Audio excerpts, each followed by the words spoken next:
ladies and gentlemen. Another week in the books, although we do have Monday Night Football tonight. So I hope you guys get a chance to watch that. Should be a good game for Monday Night Football. Cardinals are playing. And should be something to see as far as the Cardinals and the Jets, to see whether the Cardinals can rebound. So that's going to be an interesting game. And today, though, we're going to talk about Cam Newton a little bit. I'm going to give you my thoughts on him again walking from the podium. And we're going to talk a little bit about the NFC East, and we're going to talk a bit about the Cowboys. And I'm going to go over something, people are probably really interested in how are they having this much success, especially when it was thought that their defense would not be that good. And I'm going to give you my rundown on that, and also going to reference an article that I wrote at the beginning of this season talking about such a thing. So let us get into this Cam Newton thing. Once again, if most of you are not aware of how press conferences are set up, and in the Super Bowl, I gave him a pass, and I took some heat for giving him a pass for walking off the podium. But in the Super Bowl, they had the opposing team's press conference in the same area as the loser, and he was able to hear what another cornerback was talking about as far as his play and talking about him right after a loss. And I thought that was a bad move by the NFL, being that in this case, the tempers and emotions are high, especially after a loss of that magnitude, biggest game of your career. And because of his frustration, he decided to walk off the podium. And I felt that some of the questions were completely asinine, but I get what people are saying, but a lot of those outside factors played into that. Well, here we are this past Sunday, the 16th. They suffer a close game and a close loss at the hands of the New Orleans Saints. Those games are knockdown dragouts. It doesn't matter what the conditions of either team is in. It's going to be a high score, and it's going to be a close one. And they lost that 41-38 late. And I tell you, I can understand after making a Super Bowl and now you're 1-5, it is frustrating. But there's tons of people. I will reference Eli Manning.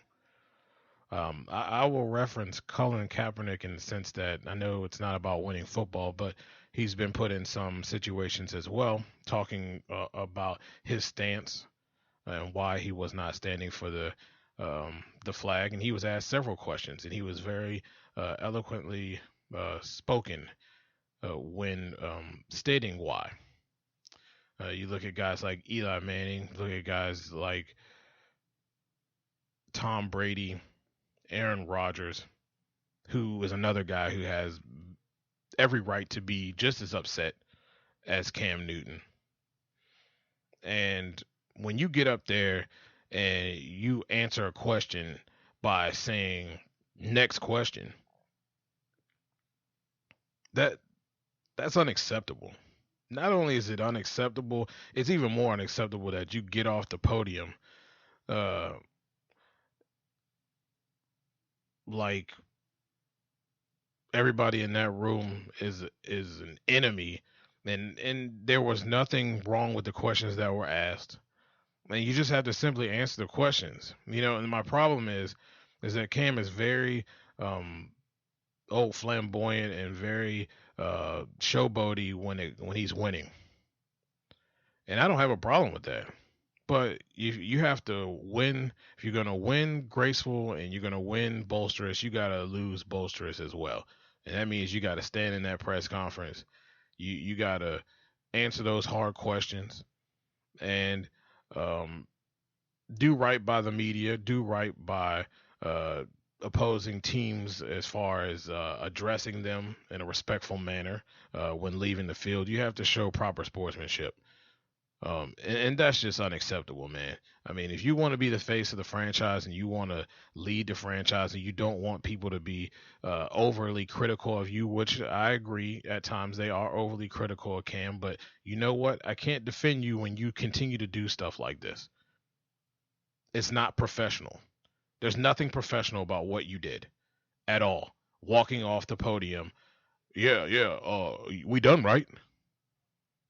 Look, you have an obligation from time of field and time in that media room. If you didn't want to do the press conference, then just say you didn't want to do the press conference.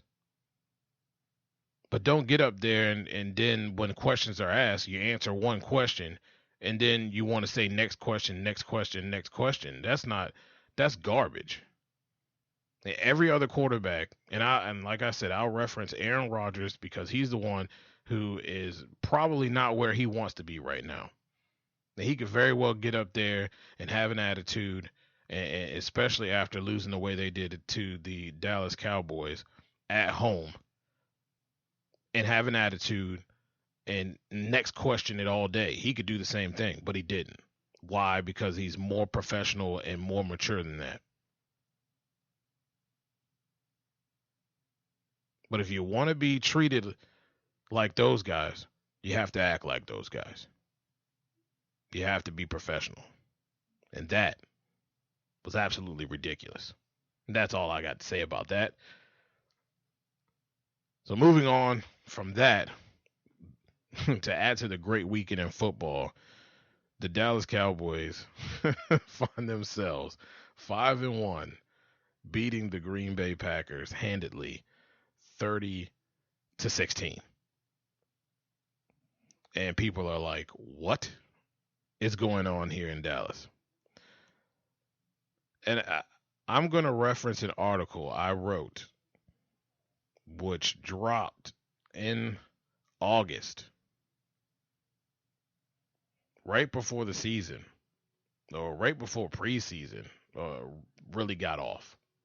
And I made it clear that this defense was nothing of what it was.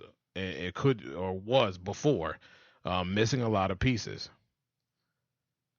But once again, we kind of have this 2014 look, don't we? You have the solid running game with Zeke, mistake-free football by Dak Prescott. They don't even have Dez Bryant, and the offense is moving exceptionally well. Cole Beasley is Wes Welker-like. Now you're starting to see Terrence Williams to come on a little bit. Security blanket, a guy who's always valuable, and Jason Witten always being there, Mr. Allstate, so to speak. Always in good hands with that guy. And the formula. These guys are second in the league in rushing, averaging 161.2 yards. Second in the league in rushing. 21st in passing, but they're balanced. They're balanced. About 401, about third in the league in total yards, and they're scoring about 26.5 points a game. When you have time of possession is in your favor, and you put the honest on the opposing team, and them having to uh,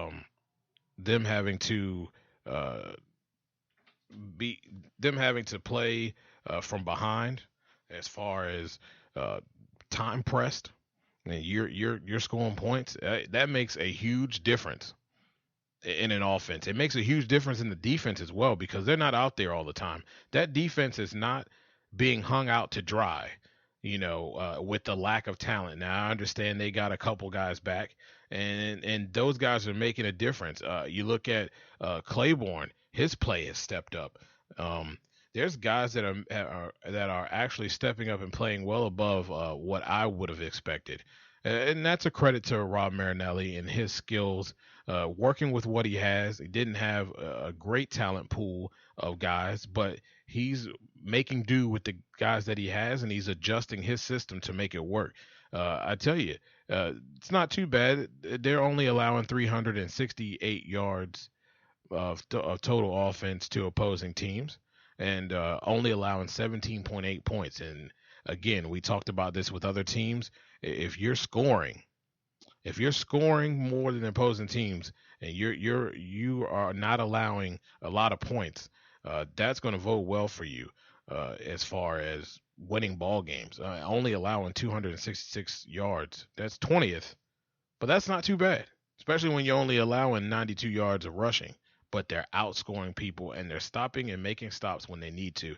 And man, Dak Prescott is making plays in this offense. Now, looking at the NFC East as a whole, the Redskins are starting to come on, and I told you guys when they went 0-2 in that third game, if they were to go 0-3, the city of Washington would likely burn the city down.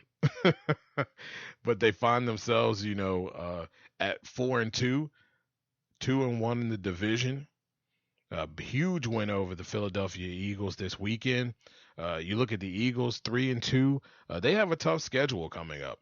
When you look at what they have coming up, they have the Minnesota Vikings, a very tough defense, a stout defense, and a solid offense coming into Lincoln Financial. Then they have to face the Cowboys. And the Cowboys are playing excellent football. And then the Giants. So that's a tough schedule in itself. And we talked about at the beginning of the season as well. Dallas's schedule was 31st in the league. Now, I don't, same thing people said last year about the Washington Redskins, and they didn't play anybody last year. Their schedule is tougher this year. But and that's not a discredit to Dallas, because despite not having Des Bryant, no Romo, a rookie running back, a rookie quarterback, and some miscues from some guys, some brain farts from some receivers out there. I mean, they're not loaded with talent at wide receiver. And Dak Prescott is finding guys, and he's throwing to the open guy, and they're moving the ball down the field. And their defense, again, not having a lot of depth, not having a lot of talented depth, they're getting the job done. They're 5-1. When you look at their schedule coming up, very favorable. They play the Eagles at home. Then they'll go and play the Browns, and then Pittsburgh. And I hate to say it, man, but Dallas Cowboys look like they can run the table with the next 3 games. Pittsburgh, we don't know when Ben Roethlisberger is coming back. And I said it last week. If they can beat the Green Bay Packers, you have something here. You really have something here. And man, they did that in fantastic fashion. But it takes a solid running game. It takes that 2014 formula, that running the football, not hanging your defense out to dry, clock control, and limiting your 3 and outs can allow this team to be right there at the top, fighting for this division. And right now they're leading it. So they have to be excited about that. But what I'm excited about is we can look at the NFC East and say that the NFC East is back. It's going to be a dogfight, whether it's the Redskins or the Cowboys or the Eagles leading it in the end. The Giants have been a little shaky out of all 4 of these teams, but I tell you, we have something to look forward to, and that Thanksgiving game is looking awful fun. Well, we thank you to listen to this show, and hey, enjoy the Monday Night Football, guys. Talk to you tomorrow. Yeah, crab cake and football. Nice. That's what Maryland.